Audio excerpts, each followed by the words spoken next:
Good morning, everybody, and welcome to Live at the Waterhole.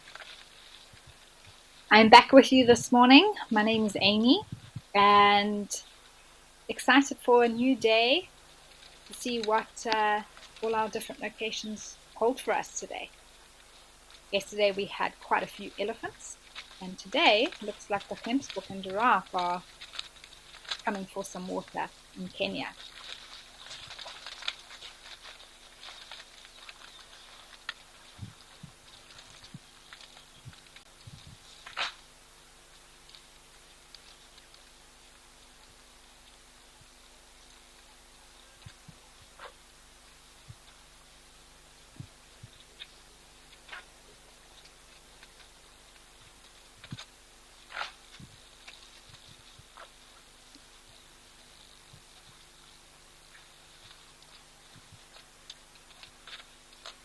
Giraffe's going down again to get another bit of water.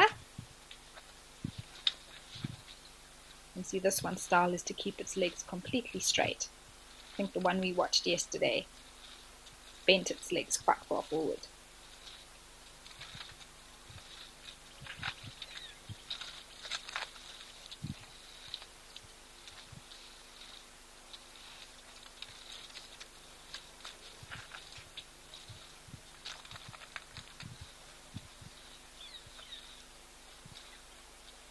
Well, it is looking like a beautiful day at this waterhole. Why don't we see what the weather's doing across our other locations?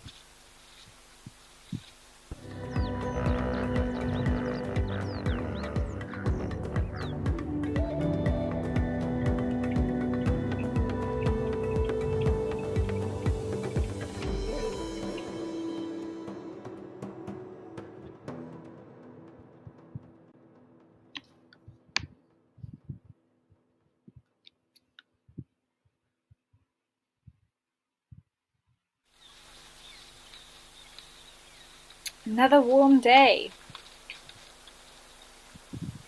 across Africa, it looks like.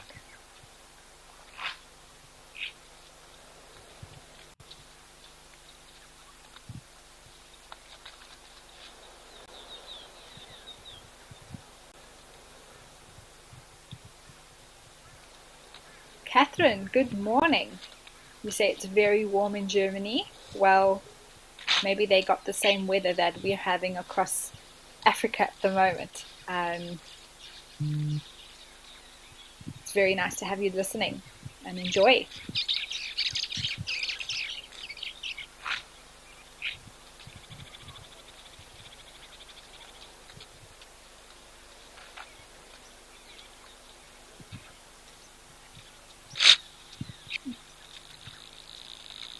Just looking at these Gemsbok or oryx, they really are such beautiful animals. If you look at those markings on the face, down their chest, under their bellies, and those magnificent straight horns that go straight up.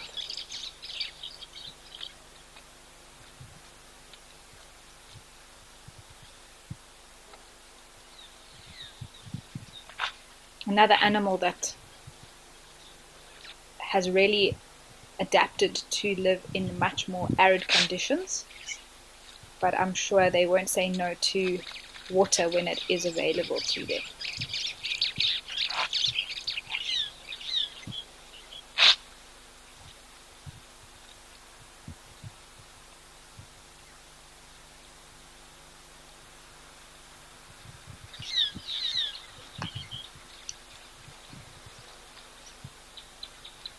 So today we're lucky enough from this waterhole to actually be able to see Mount Kilimanjaro in the background. Yesterday it was quite hazy, so we couldn't see it so clearly. But today it's a lot clearer. As the camera just focuses, there it is. The largest freestanding mountain in Africa. Well, the world actually, but Africa nonetheless.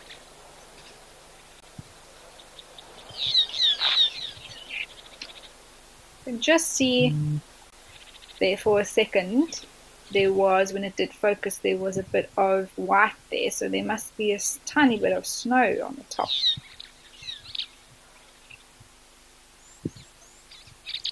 Just there on the right-hand side. But how beautiful is that? Sure.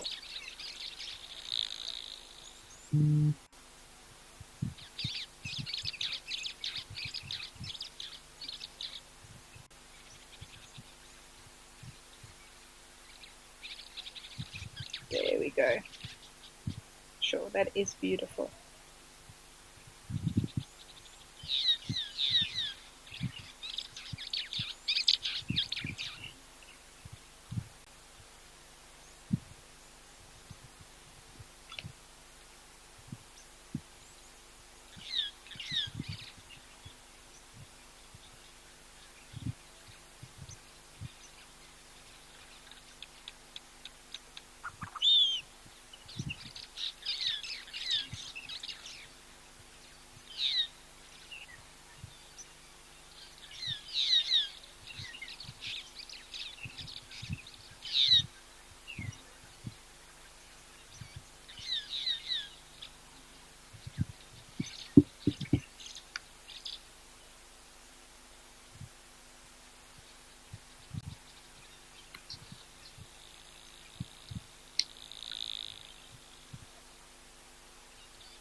W17, hello.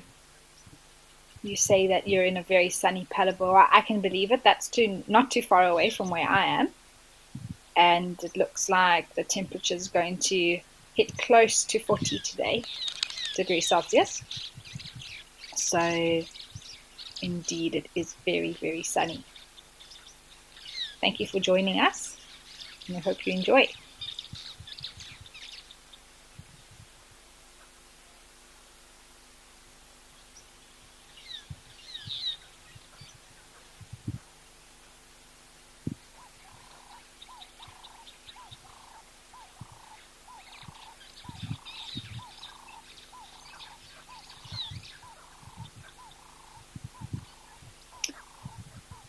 Looks like these Gemsbok have finished their drink, and so has the giraffe. So let's go see what is at Jamala.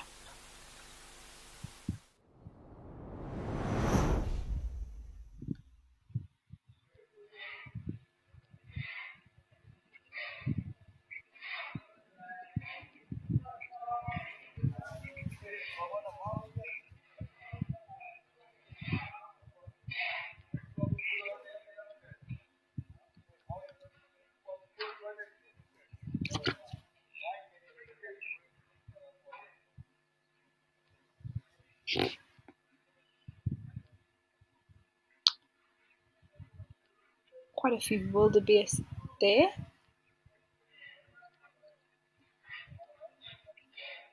As well as some springbok, it looks like, on the right.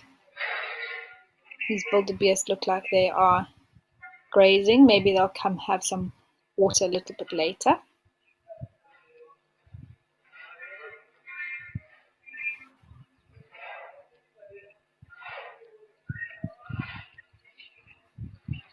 Oh, it looks like an impala that just jumped there.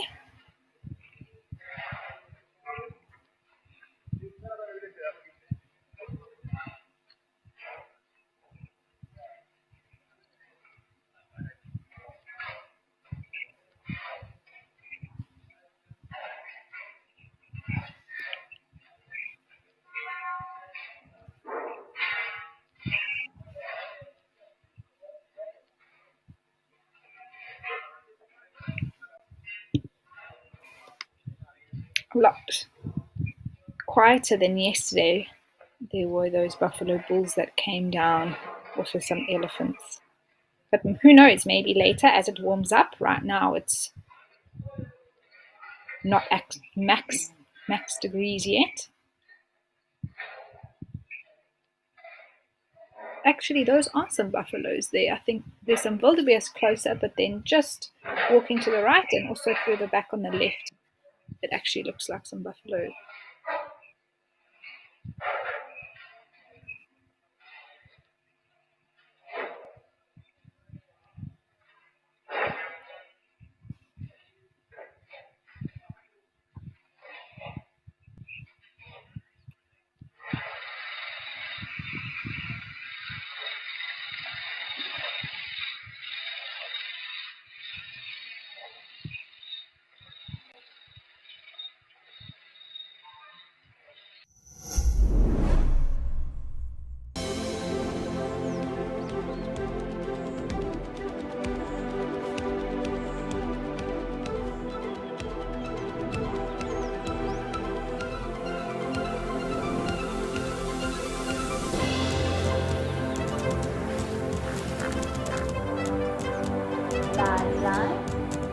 Those sounds just go straight through you.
These wildebeest are still munching away here, but I'm not too sure what it's very short grass. But clearly there's something that's taking their fancy over there.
All right, so we will leave these wildebeest to carry on munching away. Perhaps come back later to see what else comes down to the waterhole, but let's have a look at Campus Dam.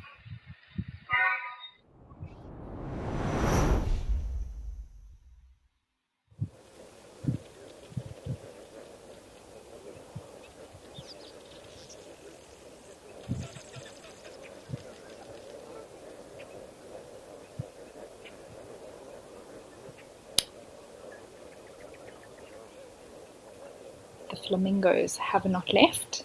They are still here. Actually quite beautiful this morning. They look like they've gathered quite a bit closer together, and the reflection in the water is actually quite stunning.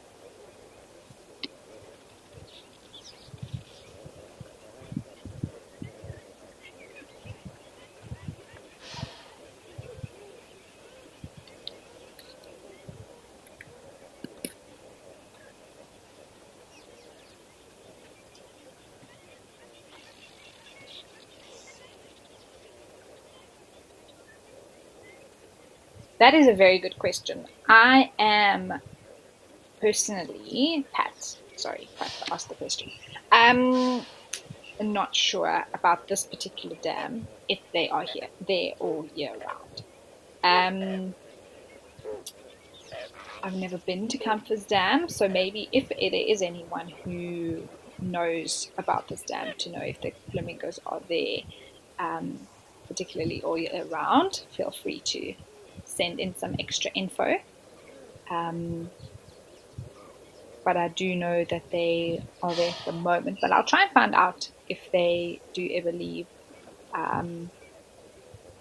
It would make sense, perhaps, depending seasonally on food and that sort of thing, if they needed to move, or whether the water was still there. I suppose that could also depend how much water is usually here at Campus Dam.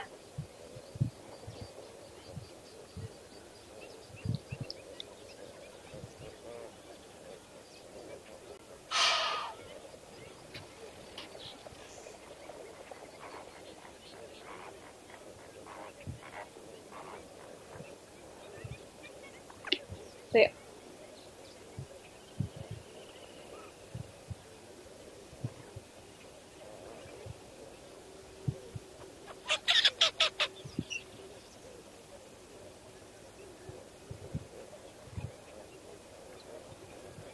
As far as I know, they aren't necessarily migratory, but I think they do move depending on certain factors, such as water or food supply or climate within a particular area or country.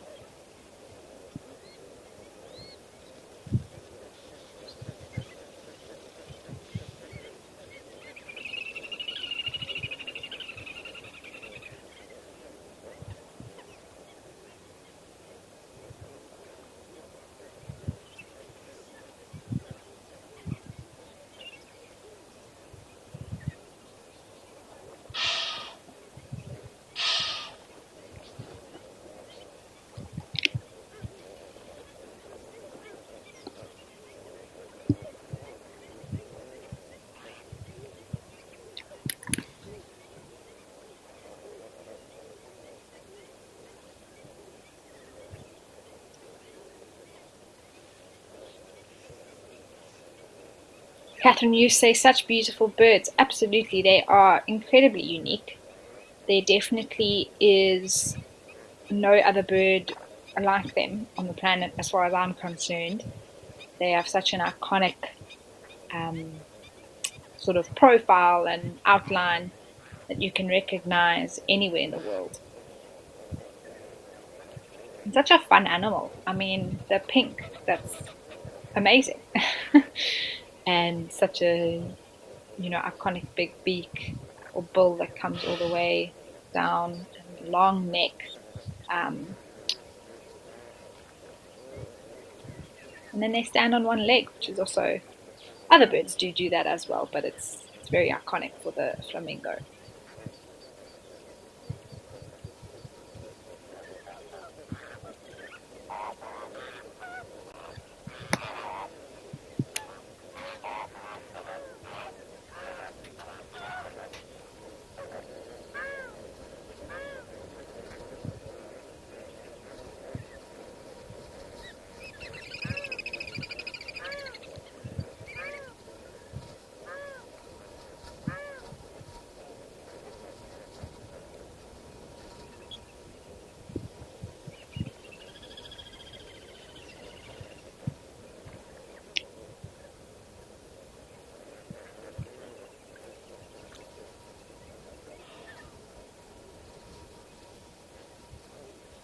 actually have a look now that it's zoomed in slightly to what all these flamingos are actually doing.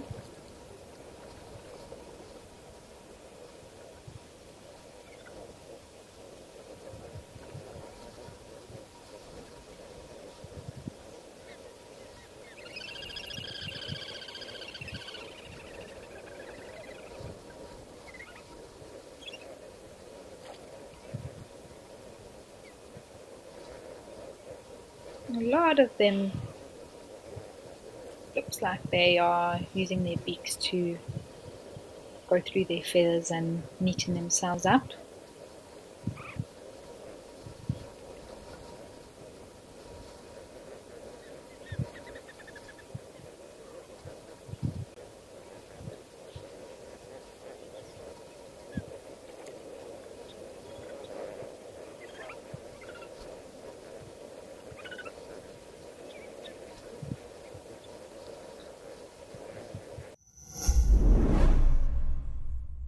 Do you love relaxing at a waterhole with the sights and sounds of Africa all around you?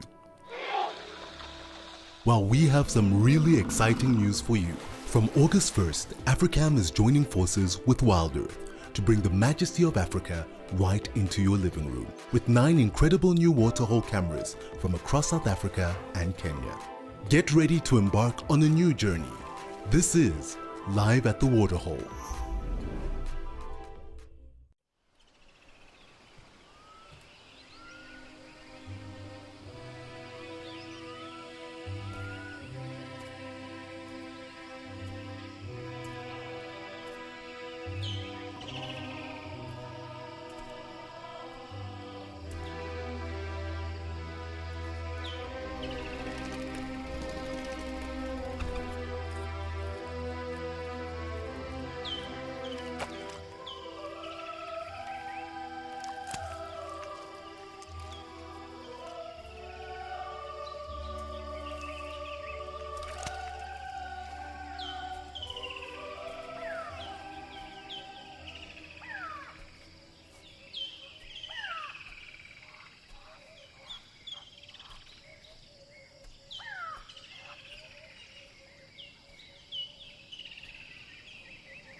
see this jackal come out on the other side. He was just walking across. There it is. And just see how all of those zebras have turned their heads and are now looking at it.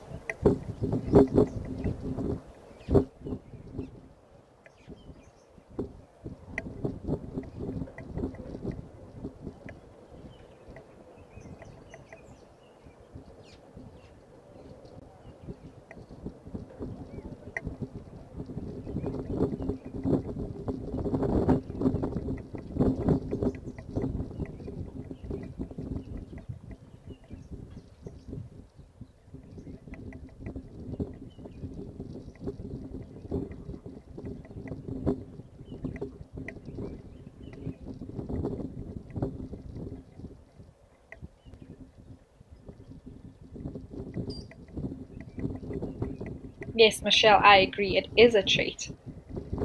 Often jackals we see in the sort of late evening, more into the night time or the very, very early morning before it starts warming up. But this jackal seems to be on a mission to somewhere. Or maybe he didn't. He's still a little bit hungry and is still wanting a snack for the morning.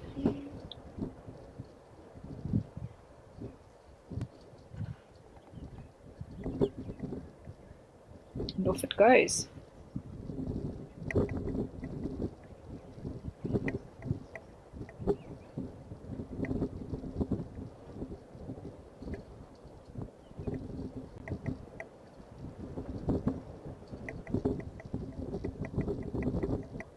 You'll probably find that as the day is getting warmer and warmer, that jackal will eventually find a nice shady spot or a cool sort of area or patch of sand or something like that to lie in and settle down and have his daily nap before getting active again later on today, once the heat of the day has passed.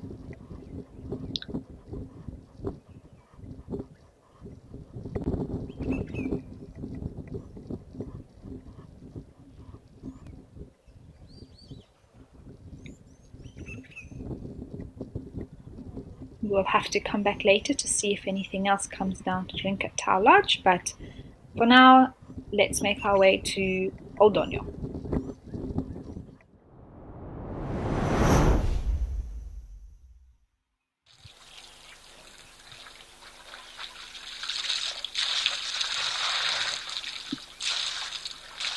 Oh, wonderful. The Ellies are back.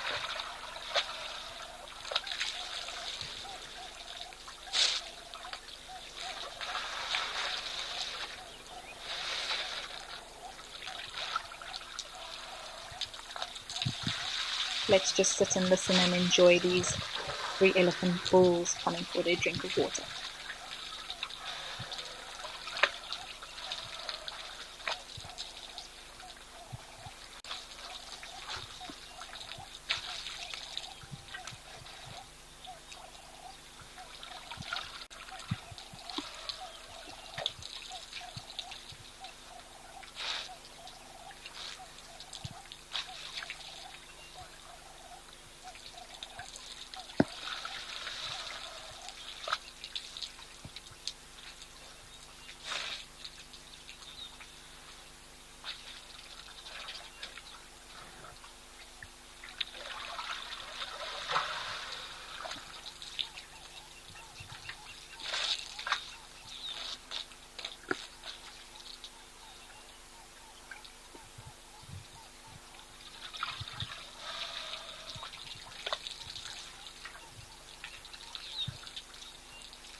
Ooh, Daisy, you want to know where in Africa we can find the biggest elephants. Now it's a good question, but I think almost an impossible question to answer to a degree, because it's not really that we can weigh and measure every single elephant that has ever existed. However, I do know that up in the north of Africa, we do get some of the very, well, actually, I mean, even in South Africa, we get very big elephants with these massive tusks. Weight-wise, I think I will check for you. There was the heaviest elephant that was ever recorded, but I mean, in general, throughout Africa, in different places, you will find very large elephant bulls that can weigh 6 tons, possibly even a little bit more, especially as they get older and older. So those tusks really get nice and big, and they add a lot of weight to the elephant as well.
Miranda, I completely agree with you. I could watch elephants all day long as well. They are definitely my favorite. A lot of favorite animals. I probably say that about every animal, but I do especially love elephants. And there's just something about the way they move and the things they do with their trunk and their feet and their tusks that's just always fascinating. There's always something new to learn and something new to look at.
Did you hear?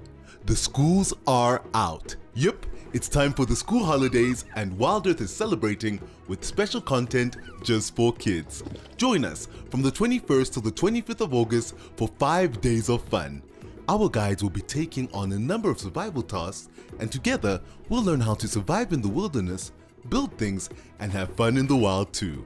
WildEarth Kids, it's in your nature.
Jennifer, yes, it is. Absolutely. The sound of them is exactly why I just wanted everyone to listen.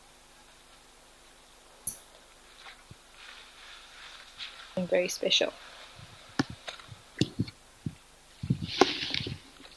They are usually such quiet animals.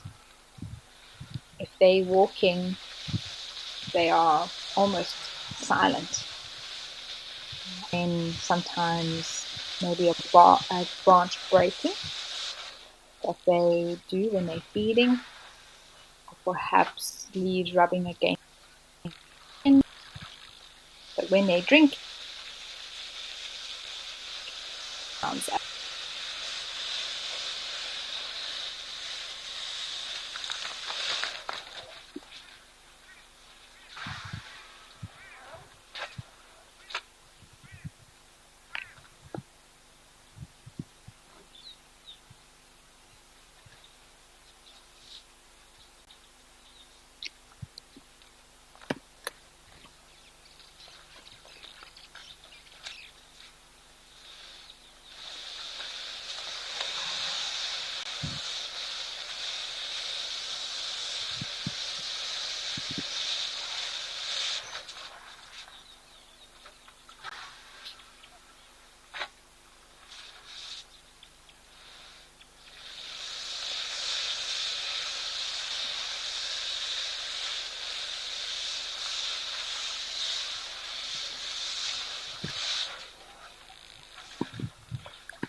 apologies for any audio interruption there, everyone. But Andy, you had a question for me.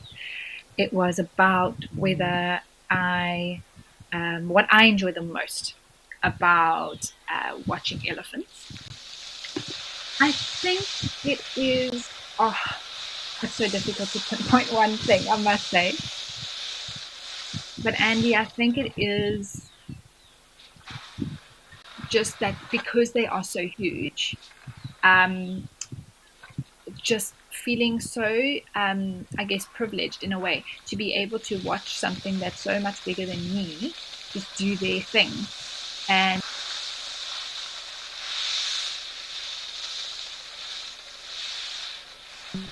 they have so much strength and power, but yet can use their trunk to just gently get the water in the trunk and then squirt it into their mouth, and they flap their ears so slowly, and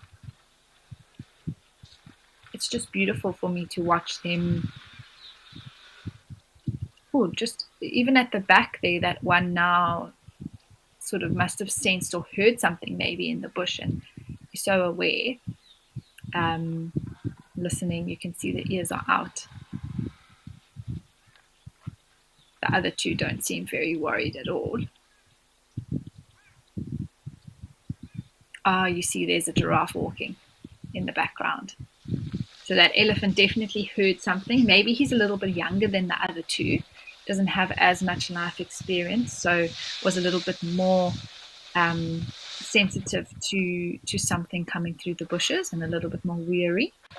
But of course, a giraffe poses no threat to an elephant. In fact, very little does to a fully grown elephant. There's not too much that they have to worry about in the bush, other than that of another elephant.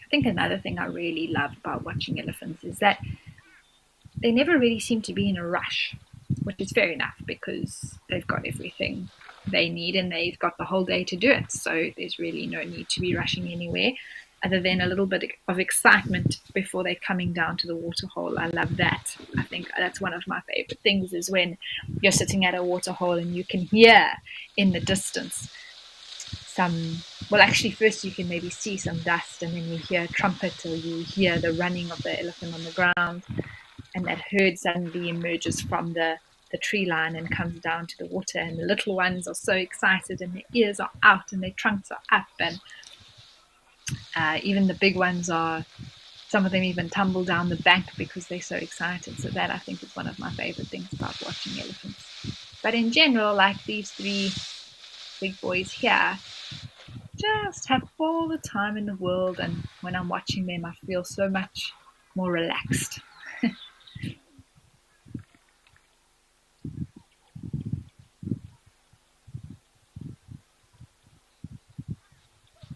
Wow, that is a beautiful shot of that elephant.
With Mount Kilimanjaro in the background.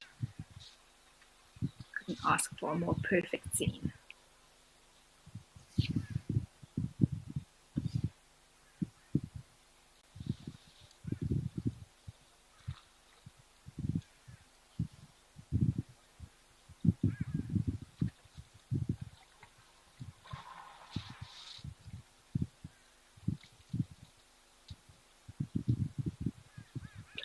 Raymond, you want to know if the other animals would be intimidated by the elephants? Yes, definitely. I think even though elephants are not a predator and they wouldn't necessarily hurt the zebra that are waiting there, we just saw on the right hand side, they are definitely just a lot larger. And so generally in the animal kingdom, that something's bigger than you sort of stay out of its way or move out of its way. And the waterhole is a fantastic example of that. So as we see something smaller than something bigger, and so then this one moves, and let's say a dove is drinking, when the warthog comes, then the dove moves out of the way. Then when the zebra comes, the warthog moves, and when the giraffe comes, that's sort of the hierarchy as we go. Although we have seen at this particular waterhole that even though it looks quite small, the animals are very happy to share amongst each other. But with the elephants, even yesterday, it took a very long time before the first zebra plucked up enough courage to come and drink. So just based on that sort of instinct of an animal to fear or let's say respect something a lot bigger than them, there's just that instinct to sort of avoid the likes of elephants because they are just so much bigger than them.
Jamie, you say that these elephants have been at the waterhole for a while, so how much water do they actually drink? Look, I can't tell you exactly how much water these elephants are actually putting into their bodies as they stand here, because they are also just standing around, relaxing, taking their time. Like I say, no rush, nowhere to be.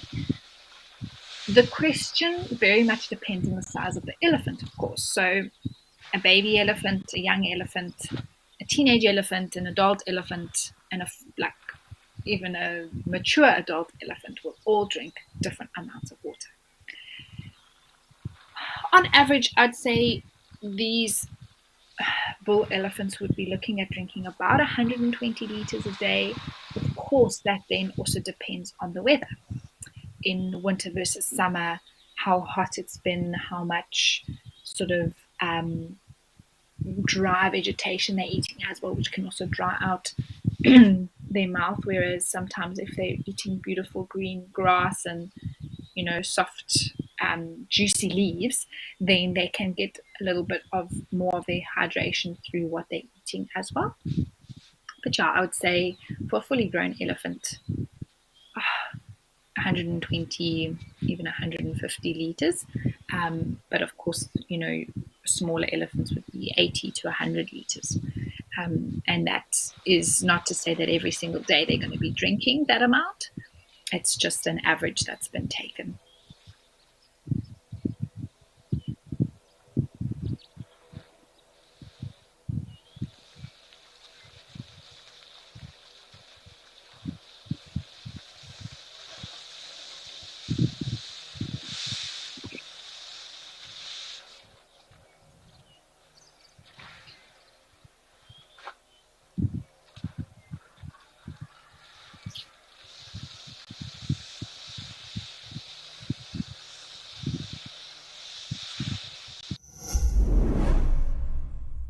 Did you know that the WildEarth team makes weekly behind the safari content? Would you like to get to know the WildEarth family better? See how we live. This is Igor's bedroom. Learn about our production process. And see the antics that happen off camera. Sign up to be an explorer and you will get access to all this content and more.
I love when elephants rest their trunk on their tusk like that, just easing the load a bit. Carrying that trunk around must be quite heavy.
Looks like a zebra just couldn't wait any longer and decided to come forward to see if it can get some water.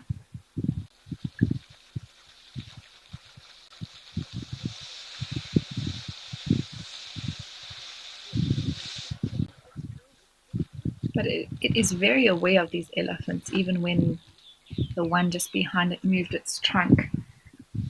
Straight away lifted its head and checked out to see that it wasn't in danger.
Well,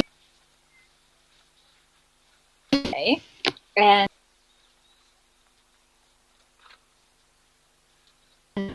I haven't.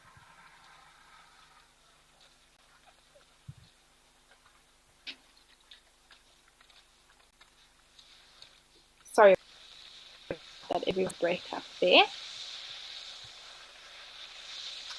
But back to your question, Monique. Yes, predators most certainly do drink in the day. They are capable of doing that. I haven't seen them come to this particular waterhole, not to say that they haven't before.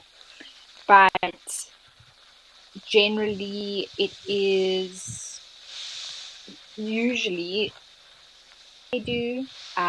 If they ever did come in the middle of the day, I've definitely seen a cheetah drink waterhole. Bushes down, quickly had a few sips of water and then left again.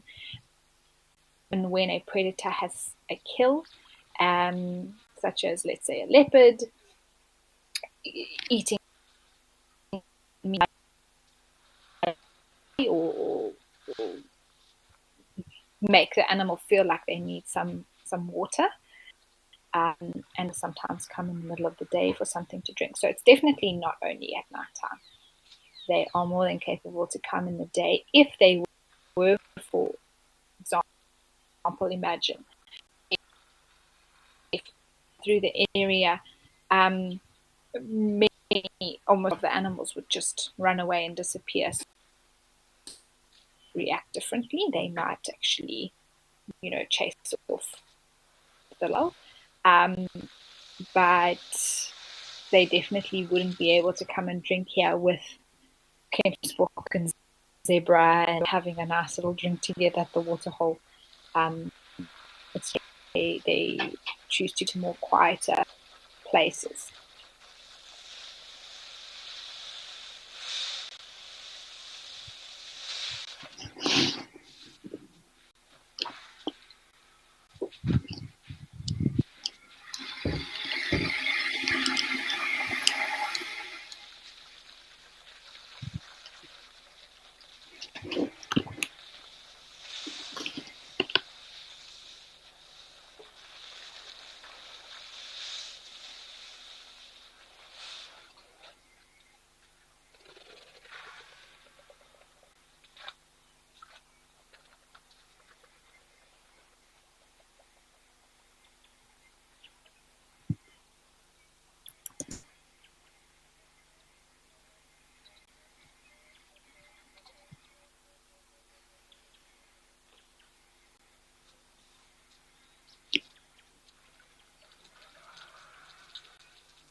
Okay, we will leave these elephants to continue. Maybe they'll still be here when we come back a bit later, but otherwise we're going to head to Rosie's pan.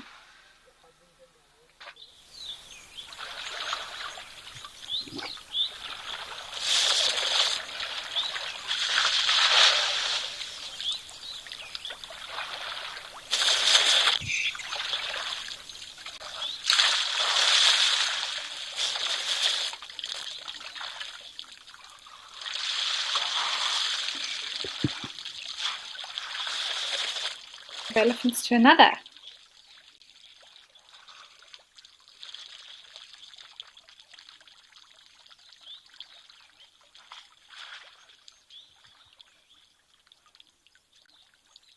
Looks like the one at the back is about to start doing some splashing with mud. The one in the front already had a bit of a mud bath.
Stay up to date with the latest happenings at WildEarth. Discover what goes on behind the scenes and get a weekly recap of the best moments on the channel. He's got it! And he's straight up a tree! Sign up to be an explorer and receive our newsletter written just for you and sent straight to your inbox every week. WildEarth Explorers, a club for people who are passionate about nature. Thank you for joining us and have a fantastic morning.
Alison, you are loving this scene here with the elephants and Mount Kilimanjaro in the background, and I couldn't agree more with you. It is just idyllic. It's amazing to be able to sort of see this iconic picture of Africa in frame.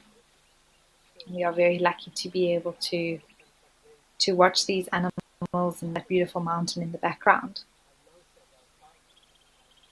Looks like they're even posing for us at the moment.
Caroline, you want to know if there's a particular time when this waterhole is at its busiest. I do not know.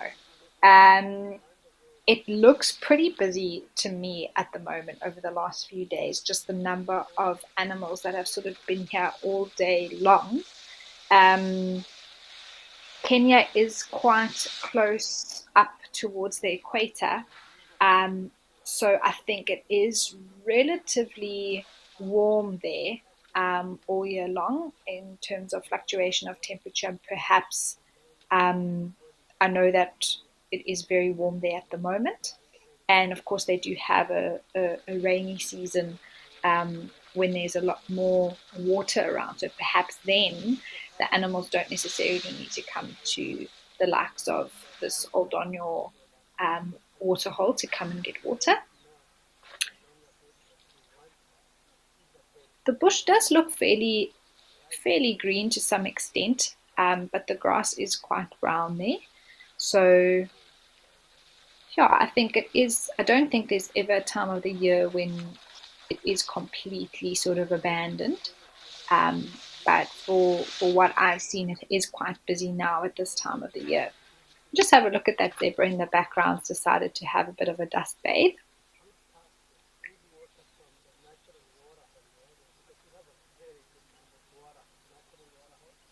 Just saw it lie down and flick onto its back there briefly.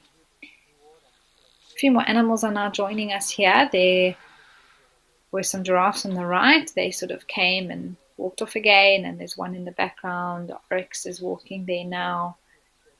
Wonder if it's going to try and come get some water at all.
Get ready for your daily dose of African wildlife magic. Be enchanted by the intimate moments shared by the animals as they drink, play, and interact in their natural habitat.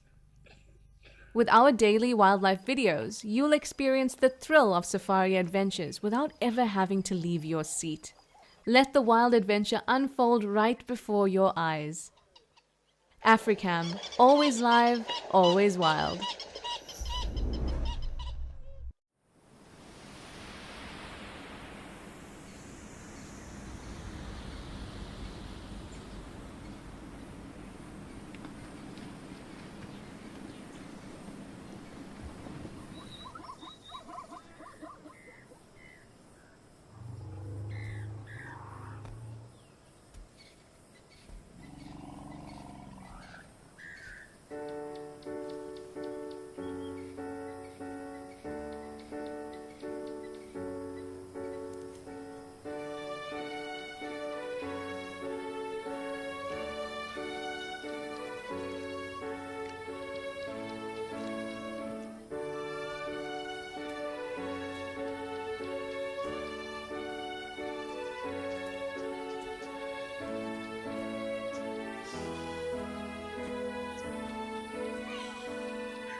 So coming back to the question about when the waterholes, when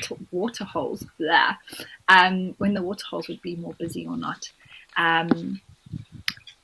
Just some more info about that.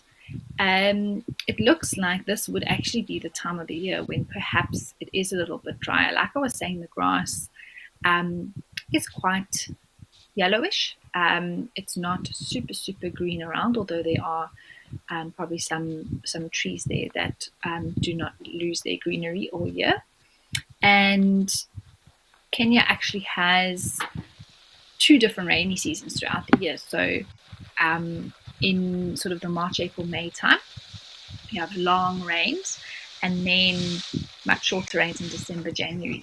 So this time now is not their rainy season, and therefore it makes sense that there are a lot more animals at the waterhole at the moment.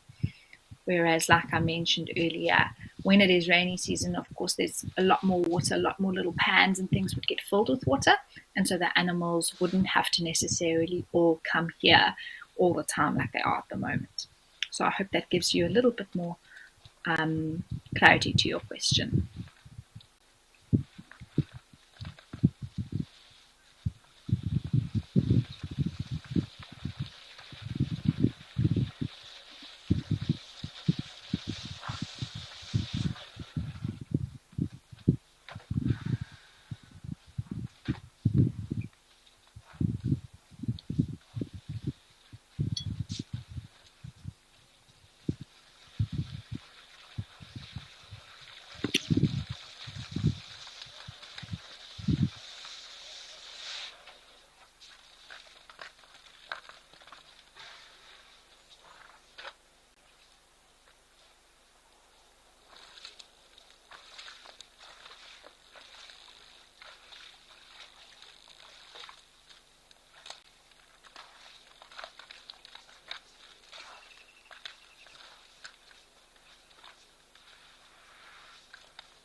Especially now that those elephants seem to just be standing there and enjoying resting their trunks on the ground. Every now and again they squirt some water around. Oh, look at that. Look at those zebras' reaction. Clearly that elephant is not keen to share the waterhole.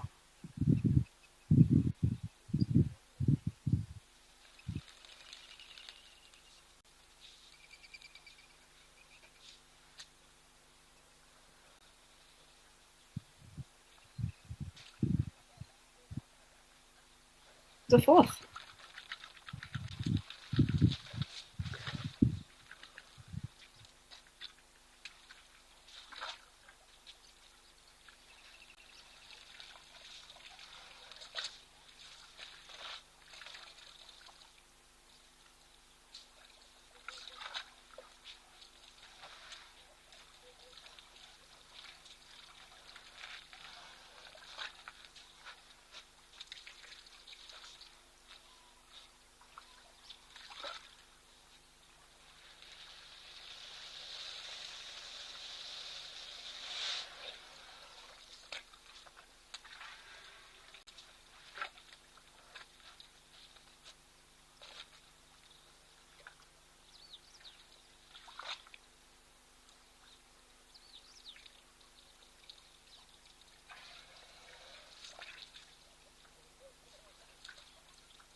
Steve D, you want to know what is the source of the water in the water holes. I think I did mention this yesterday. In this particular water hole, I would assume that it is pumped, just because of the frequency of how many animals are coming to drink here, unless it is a very, very deep pan. They must be providing water in this dry season. But otherwise, in general, of course, there would be natural from the rain. You know, that is when it does rain, then that would fill up the pans and water holes naturally.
looks like just the one elephant that joined last is still remaining here. I feel sorry for all the zebras. They are, well, a few of them did get a few gulps of water down, but they've all been waiting so patiently in the background.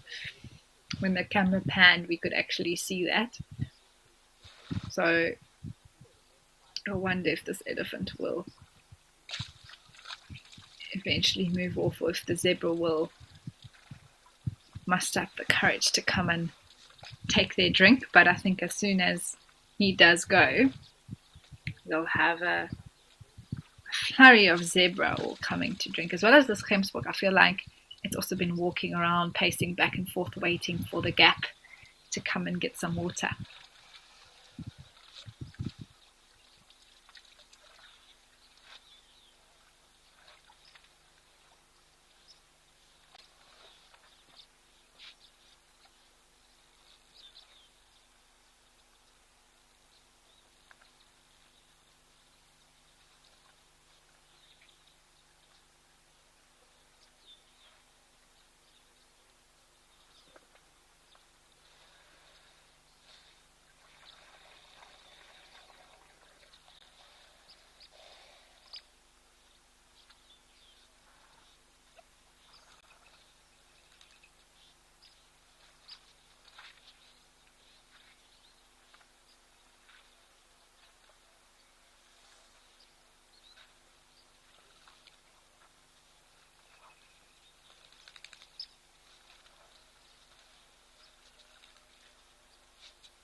Looks like now it's the birds' turn to try and come get some water. I can see them all arriving there on the left. They look like doves,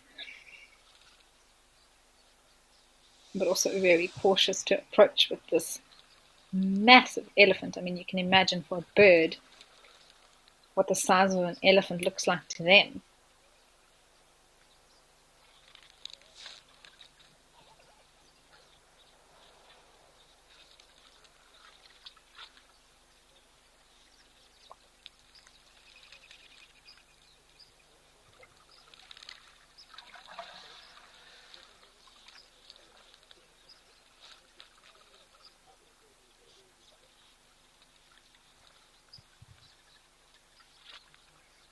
Wow, that looked like a movie moment, with the two giraffe appearing on either side of the elephant slowly at the same time.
Chatting around a fire is an ancient practice that has connected humanity for centuries, and we want to keep it alive in our modern age.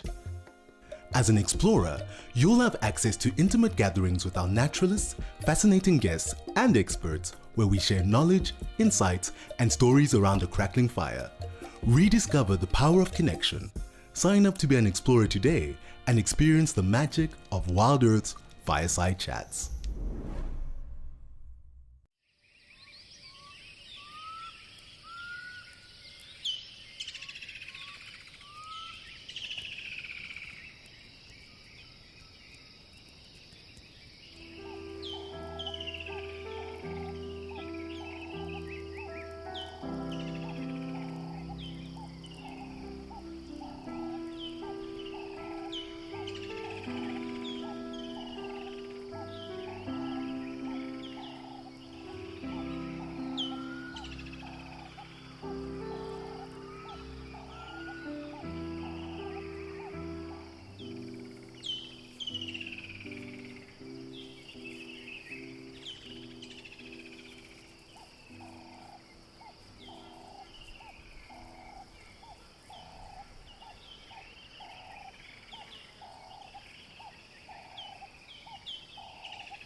So we will leave this elephant and his bodyguards to go see what's happening at Tembe, all the way in KwaZulu-Natal, South Africa.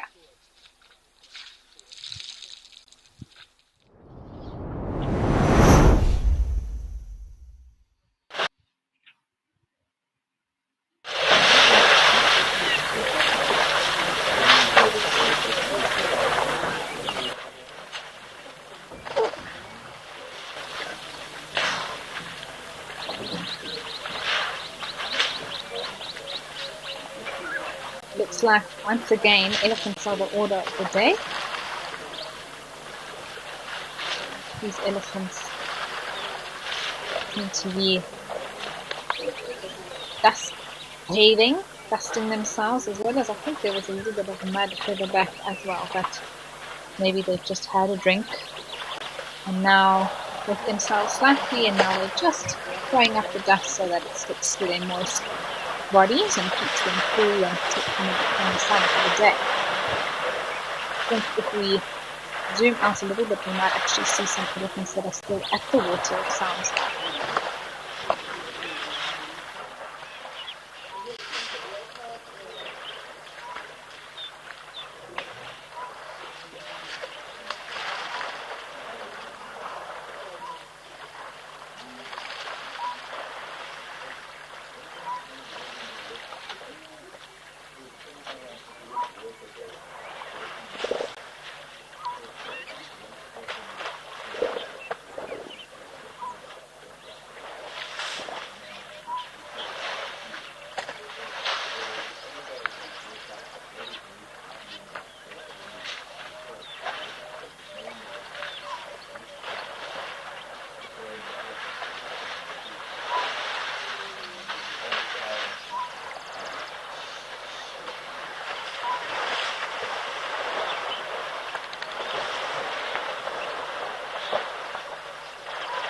very typical behavior that once elephants have been at the water, they've been able to drink, and especially in that on themselves, they can find a nice cool spot where they can throw the sand over themselves and sticks to those wet patches.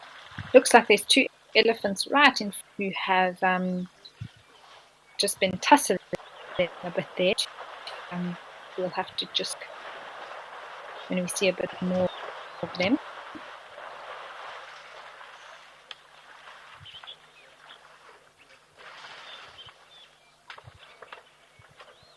Oh.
It's always so wonderful to see herds of elephants like this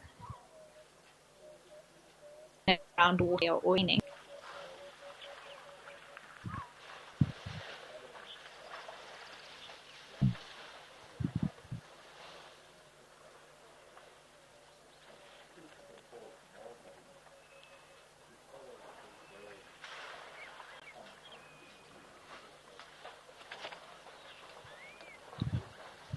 You can actually see that one using his front leg. You see how it actually dug out a little bit, and now it's lying down. So it made a little bit of a muddy patch for itself there, mixing the water with some extra ground. And now it's going to have a good rub-a-dub-dub in its muddy tub.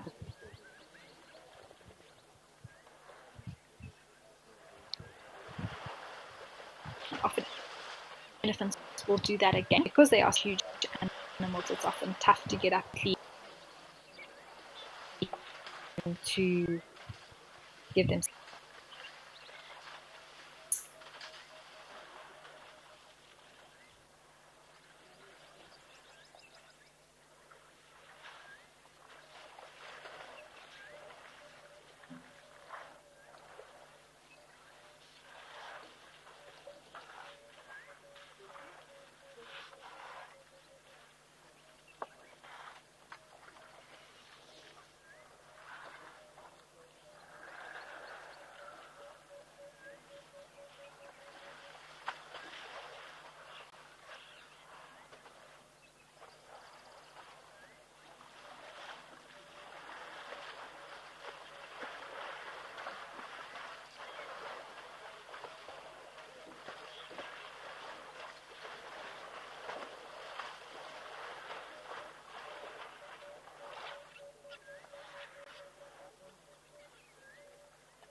So these do look like two younger elephant bulls, just based on their size, and it is very stage for them to be doing exactly what they do here.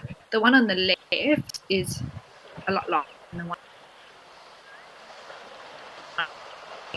forward, and giving the one a little bit more hard time. You can see that resting his head on top of the back of the other one, also just a display of dominance.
Sorry if there was any audio interruption there, everyone. That was a really awesome sighting of those elephants in the water, and the cling between that and that smaller one.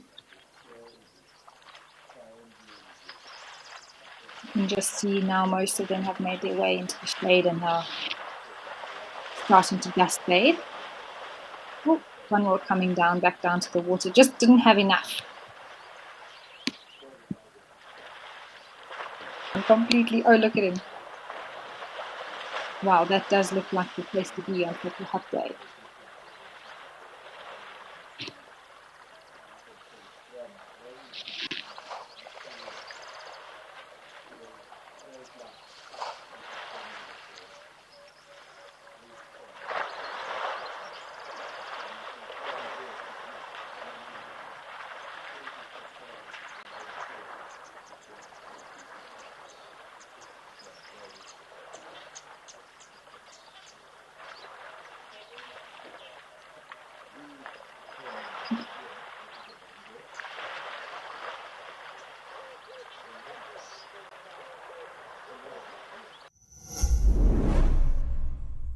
Hi, my name is Claire. WildEarth has been part of this home for many years as it connects us to the bush and the culture that we love and miss so much. I became an explorer so that other people around the world can get to experience the African bush in this unique way as well. I am beyond excited that I was drawn to win the prize at Ambakala Game Reserve for 3 nights. It is truly a dream come true. Sign up today and you could be the one experiencing it for yourself.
very active group of elephants, and a lot of, seems like, young bulls throwing their weight around. There's been a few little tussles between some bigger ones, some smaller ones, some of similar sizes. You can just actually see the two there near the tree. The one was facing the other one and sort of pushed him back a little bit. So we'll see if anything more happens here.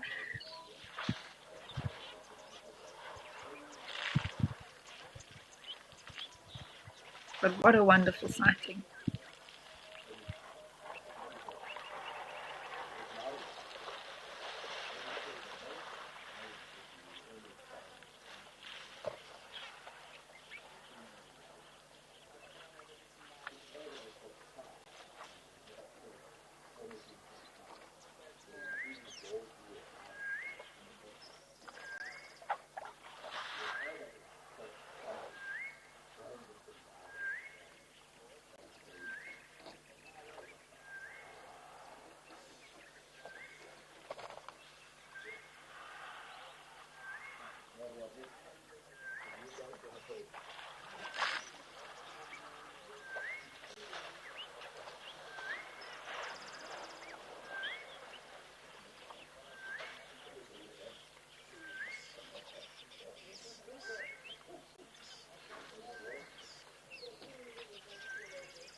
Looks like that tree here there at the back is the designated rubbing post. Looks like a favorite. You can see the fresh darker spots on there already from the elephants that have gone to rub. So there's one actually rubbing its neck and its side right now against the side of that tree.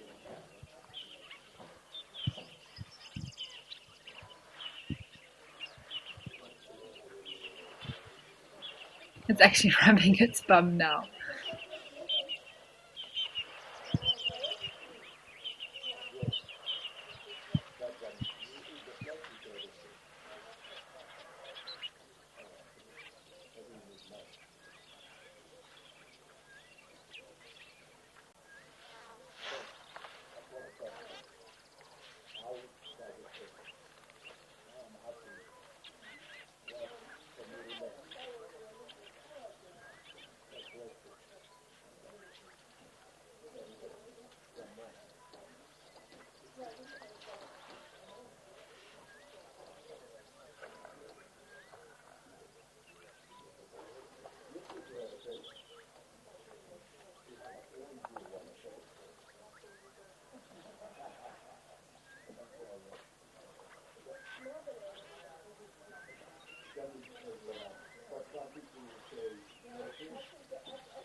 If we look at the one on the furthest on the right, how it's using its foot there to actually dig into that little patch of ground to loosen the sand or the dirt. So it has a nice lot to grab from to throw onto its back. It's incredible how elephants make use of their trunks and their feet to do all sorts of things. Oh, it's also having a scratch.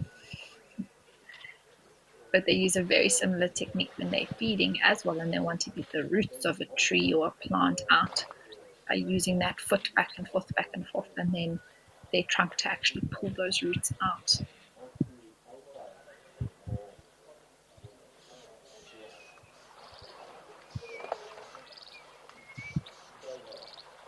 And sometimes when it's a lot drier and water isn't so easily found, they also use that same back and forth with the front foot technique to dig for water in some of the dry river beds that are sandy. And so it's an incredible adaptation they have in order to survive when there's not easily accessible water around. that they're actually able to dig in the dry riverbeds and just to where the water table is, and then the fresh, clean water actually gets filtered through the sand and can come up for them to have a nice, fresh drink of water.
I've just noticed in this elephant now on the left-hand side, it's got quite one quite long tussle one, but its left-hand side ear, so the one that's on the right side for us, has a huge tear in it. It's quite essentially, as it flaps, you'll see it. So very, very tattered.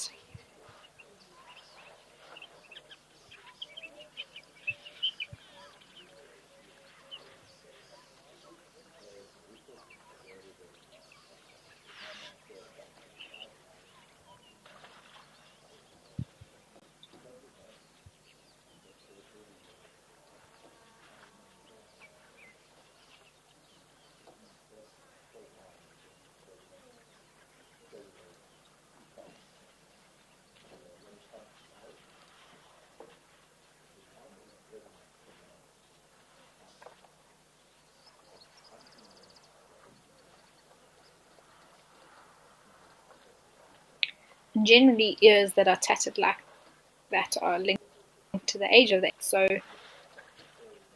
the sort of worn down the ears of the elephant are, generally, it speaks to the older the elephant being, just because it's lived more life and walked through more bushes and opportunities for those ears to wear down. But that's not true in all cases. I mean, I've seen some very large elephant bulls with massive tusks, meaning that they are a lot older and their ears are still in very, very good condition. I think it also depends to a degree on the habitat they find themselves in, what type of vegetation and trees are around, as to whether they do get a lot more tattered or not.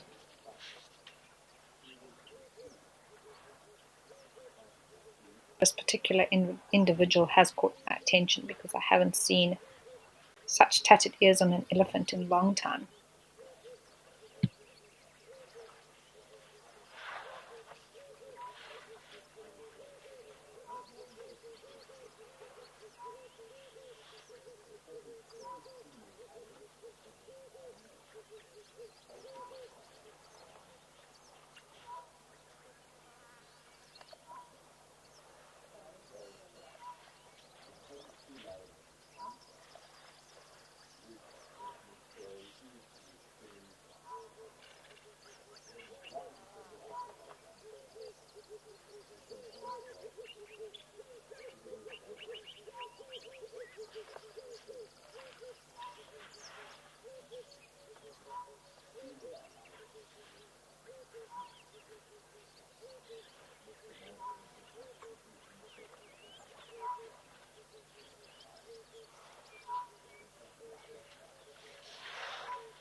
Well, we are going to leave these elephants to continue their sand bathing, and we're going to head to see what's happening at Rosie's pan.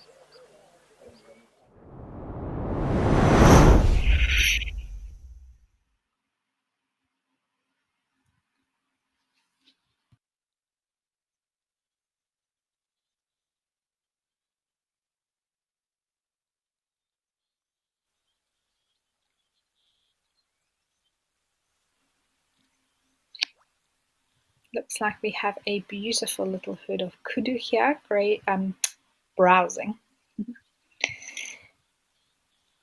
The little one in the middle is basically disappearing as it's walking through the bush.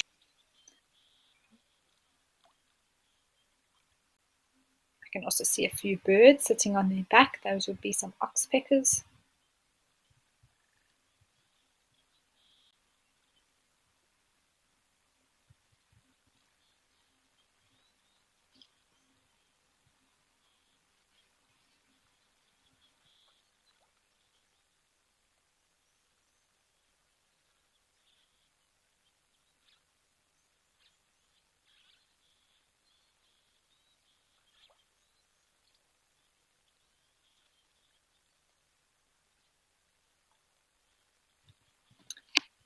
Yesterday there was a comment about how will the impala camouflage into the environment. Well, I would say this exactly the same for the kudu. I think their coloration also blends in incredibly well. It's sometimes very, very difficult to spot them.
Those sounds just go straight through you.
You can also just notice that as that kudu sticks its head deeper into the bush, everything sort of becomes very streamlined so that it doesn't get hooked or caught on anything.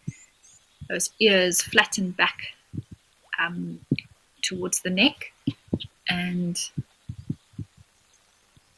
the whole face sort of is pointed so that it creates one smooth angle.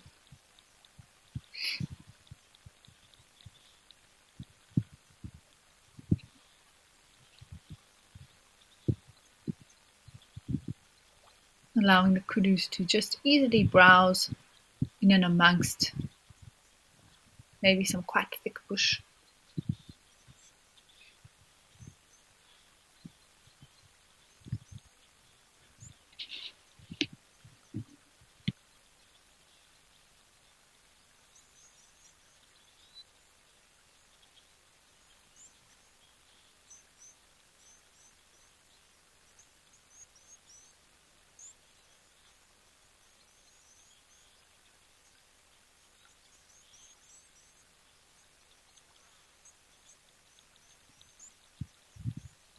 It's quite interesting to note, particularly with what we're looking at now. If you notice, these kudus, when fully grown, are all about the same height, and there's a clear browse line, especially on this bush that they're eating now, where sort of the very highest that they can reach, and you can see how the tree has sort of grown according to where the kudus have been browsing. So it's interesting to note that on reserves that do have kudus or have a certain, quite a lot of kudu, there's often a clear browse line in some of the trees, which is the exact height of the kudu.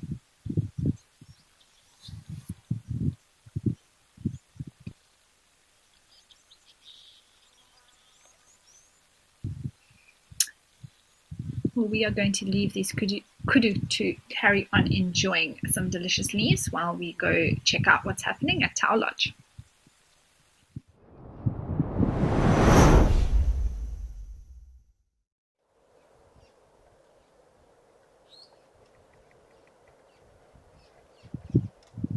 Some more kudu. This time not eating, but rather coming down for a little drink.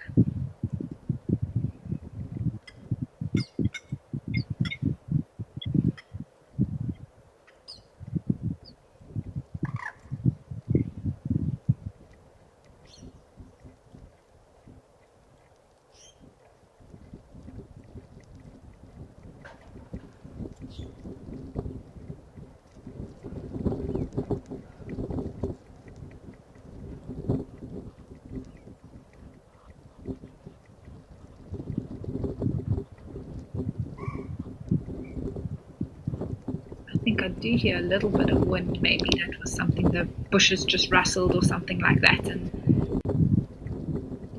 gave them a little bit of a fright.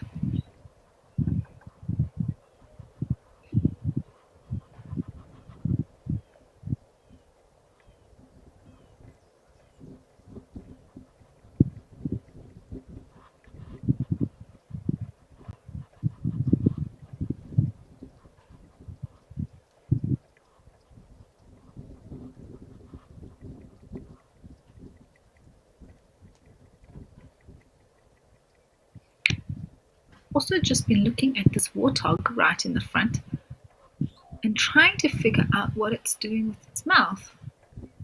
I mean, is it eating?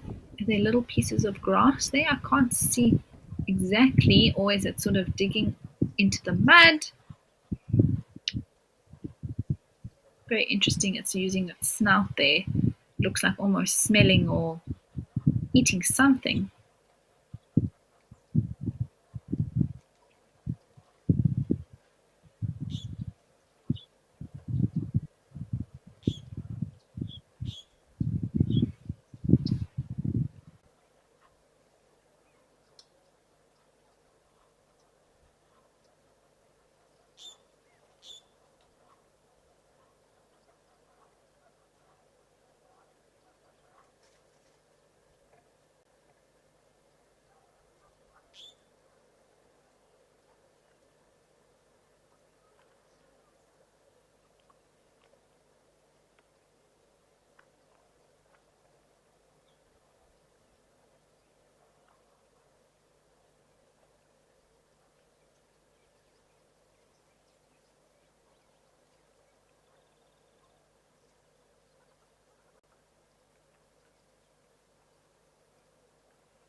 We're just going to see if we can get a closer look here.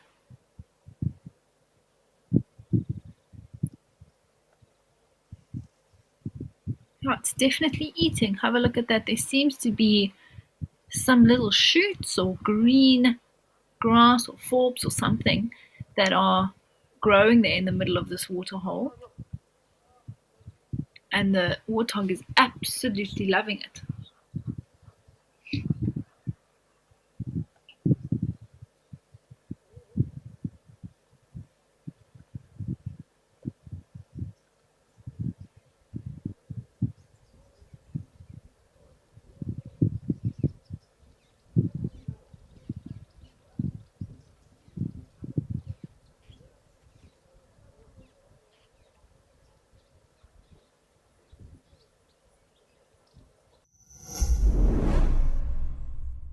Do you love relaxing at a waterhole with the sights and sounds of Africa all around you? Well, we have some really exciting news for you. From August 1st, Africam is joining forces with WildEarth to bring the majesty of Africa right into your living room with 9 incredible new waterhole cameras from across South Africa and Kenya. Get ready to embark on a new journey. This is Live at the Waterhole.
So we can still see one warthog here munching away on these green shoots.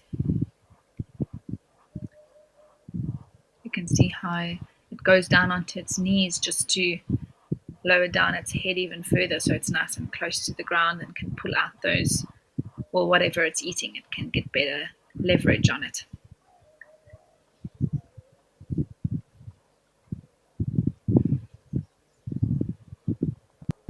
So finished their drink. I'm sure they've moved off and going to go carry on browsing nearby.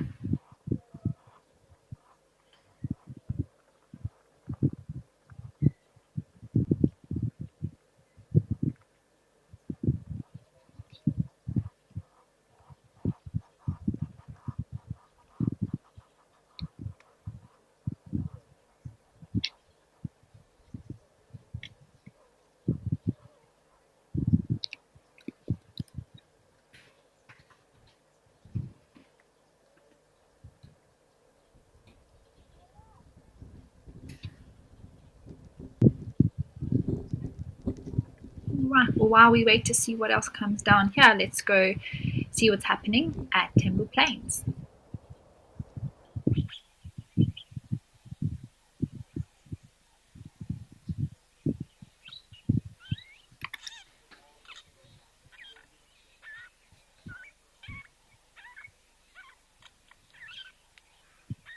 Well, that is a nice change of scenery.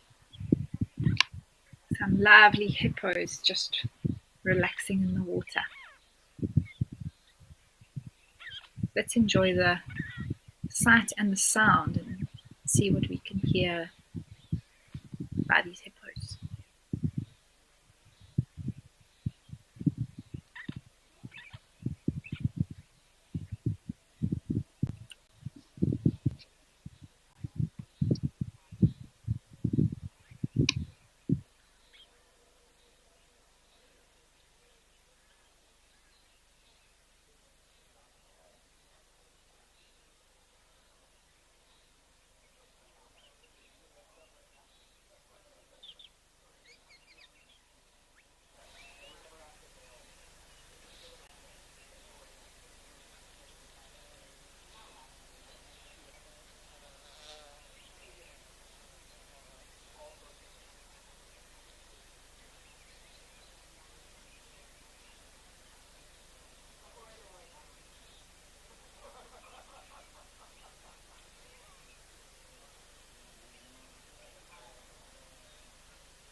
Spend more time in the water in summer or not?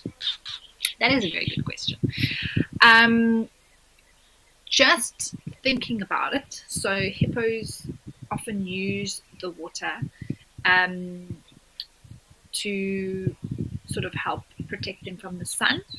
They have a very sensitive skin, and so being out of the water in the heat, in the very hot summer heat, can, they're very sensitive to that. However, I have definitely seen hippos out of the water in summer in like blistering heat, sunbathing, enjoying their time. So I don't know if that's a definite answer for you. Unfortunately, these animals don't read the books that we do, and they operate on how they feel. But in general, yes, I would say in the summertime, they perhaps spend a longer portion of the day in the water. Hippos feed at night, so in the evening time when setting it's a lot cooler, they will go off and leave the water and start to feed. And I think because the sun sets a lot later in the summertime, they will therefore then stay in the water a lot longer than they would perhaps in the winter, where the sun sets a lot earlier, it gets cooler, and also it is cooler time cooler temperature in the daytime. So then they are way more comfortable to be able to stay out of the water for longer periods. Whereas in the summer, perhaps it can get very, very warm, and they would then stay in the water a little bit longer in the summertime.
Yes, Jennifer, I completely agree.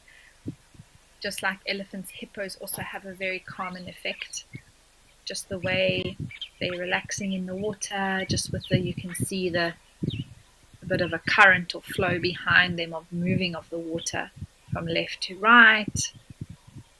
The odd yawn or movement by the hippos, it all is very calming, very serene.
Oh, Kelly, you want to know if hippos feed on aquatic plants? That's a very good question. For me, they feed on plants. So whether they could feed on aquatic plants or not, I'm sure it's possible.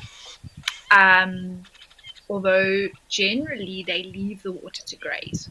So they would move onto land and then eat grass, quite strictly grass, and then come back to the water.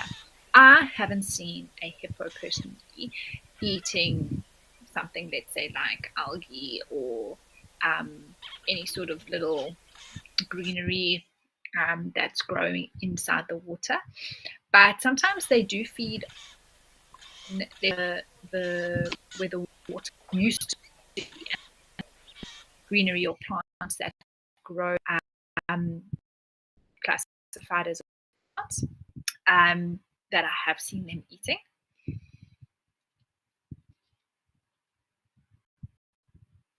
All right, we are going to link across to Tau Lodge.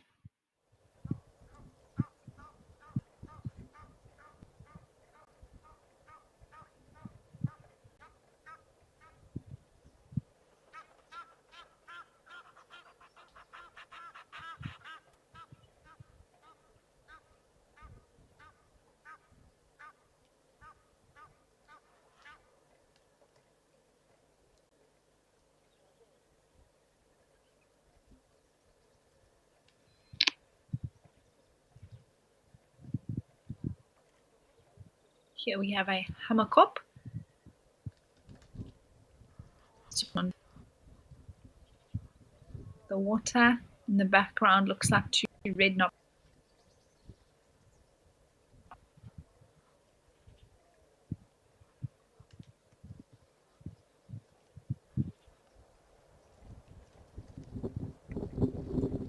But just to finish off on that question about the hippo's diet, I think any sort of aquatic plant would make up a very small percentage of diet, but I definitely don't think it's impossible for them to feed on that.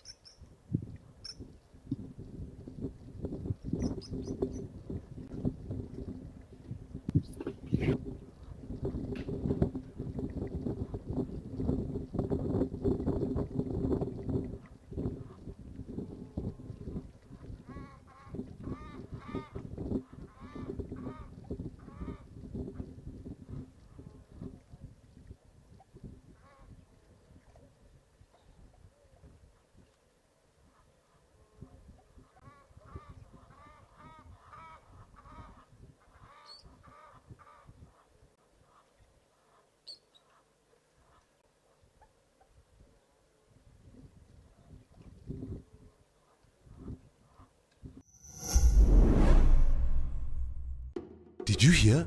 The schools are out. Yep, it's time for the school holidays, and WildEarth is celebrating with special content just for kids.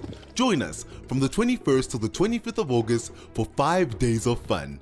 Our guides will be taking on a number of survival tasks, and together we'll learn how to survive in the wilderness, build things, and have fun in the wild too. WildEarth Kids, it's in your nature.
Looking at this hammerkop, very clearly on the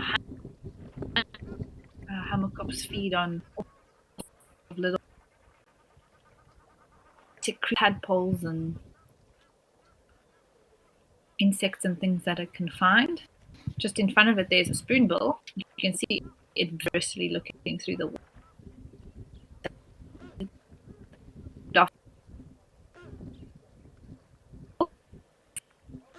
That looks in at the end. Apologies for any audio breakup there, everyone. talking about the spoonbill.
The spoonbill will be mainly looking for little fish that it can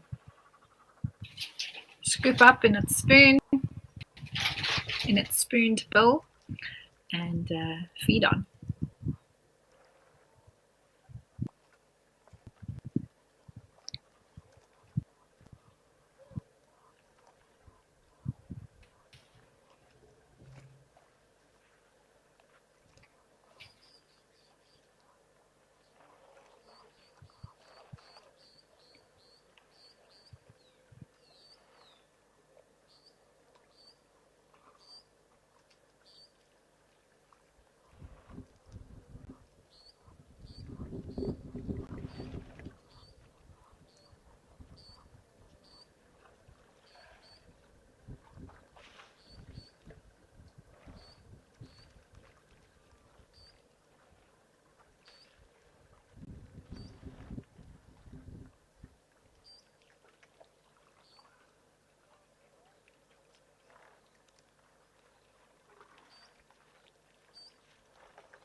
Let's head to Tembe to see what we can see there.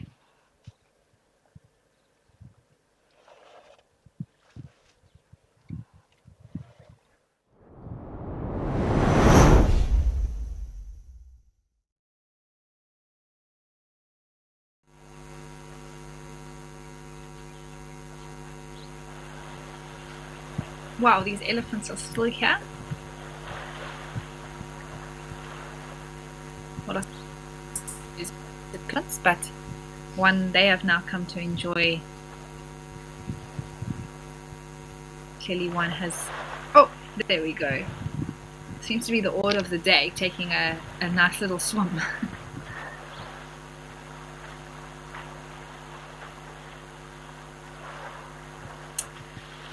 Alright, so we're just having a little audio issues.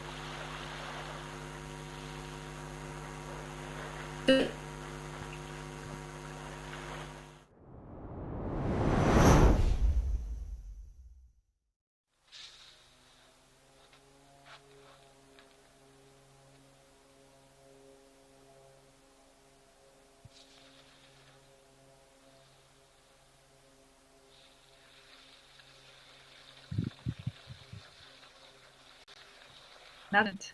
Elephants have really been here all morning.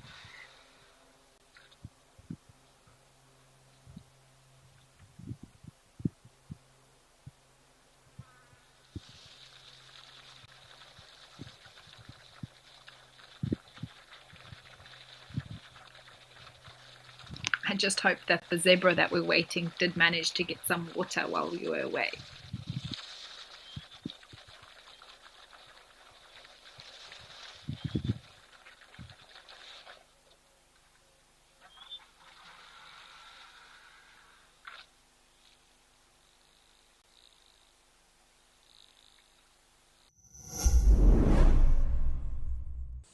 Get ready for your daily dose of African wildlife magic. Be enchanted by the intimate moments shared by the animals as they drink, play, and interact in their natural habitat. With our daily wildlife videos, you'll experience the thrill of safari adventures without ever having to leave your seat. Let the wild adventure unfold right before your eyes. Africam, always live, always wild.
Well, we are going to leave this Ellie bull to continue enjoying his time by this waterhole and head to Opakuyo.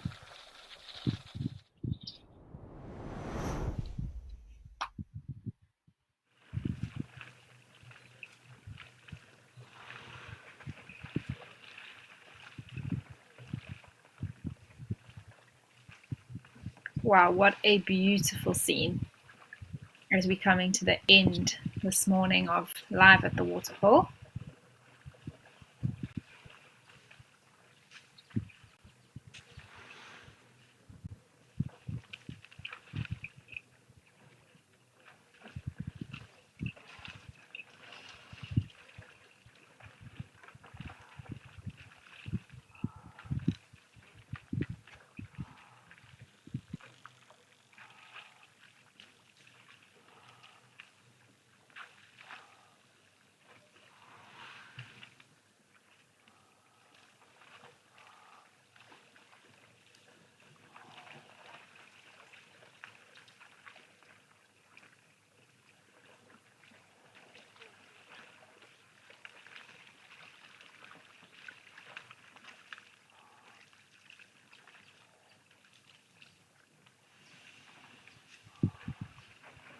To me, this looks like a classic African scene at the waterhole with the groups of different animals coming down to drink.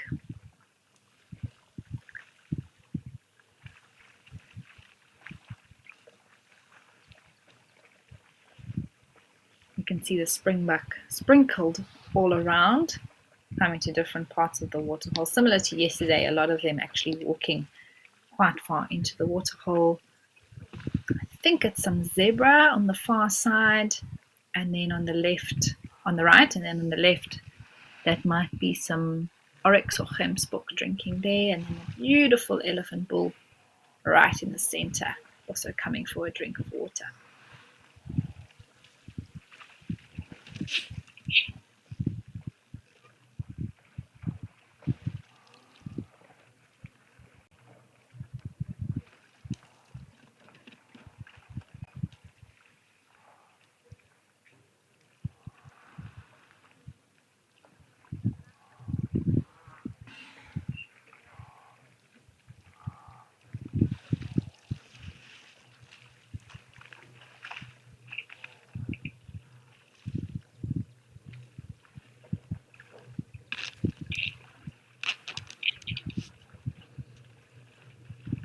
Now that we've zoomed in a little bit to those animals on the left, those actually look like they might be kudu and not gemsbok.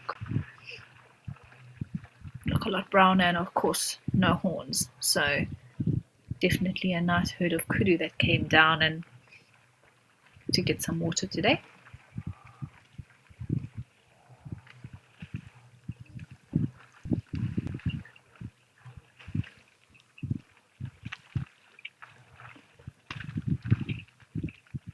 There we go, now we can see them nicely.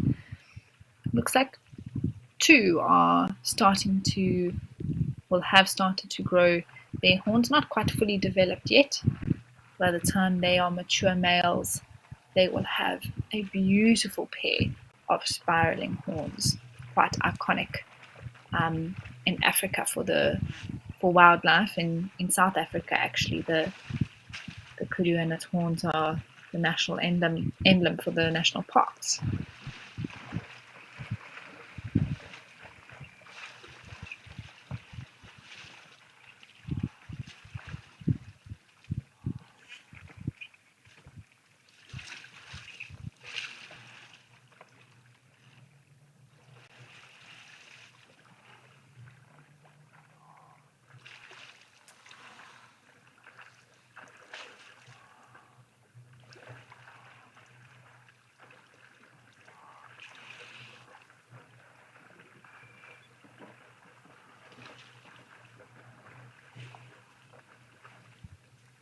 Irene, it is an absolute pleasure. Thank you for joining us and being part of Live at the Waterhole today. It was an absolutely wonderful day, I must say. We've been spoilt with what we've been able to see. I particularly loved seeing all those elephants down at the water, having fun and tussling with each other. That was really a highlight for me. And also, I think in Kenya, when we looked at the elephant with the two giraffe and Mount Kilimanjaro in the background, that was also absolutely stunning. Picture perfect.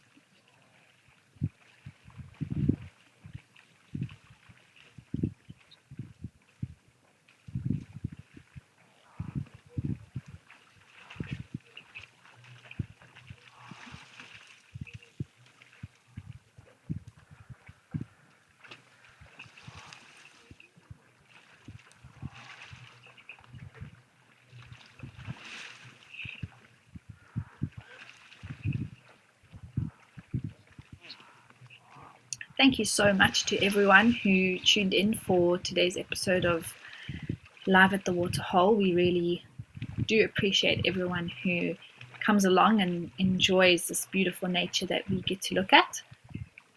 And how lucky to be able to see so many different places across Africa and be able to feel like they're right in our living rooms. It's amazing.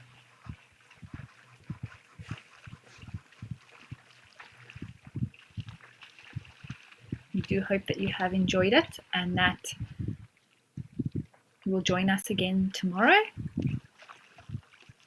And we have another look at what Africa and the bush has to offer us at Live at the Waterhole. Have a lovely day further, everyone. Goodbye.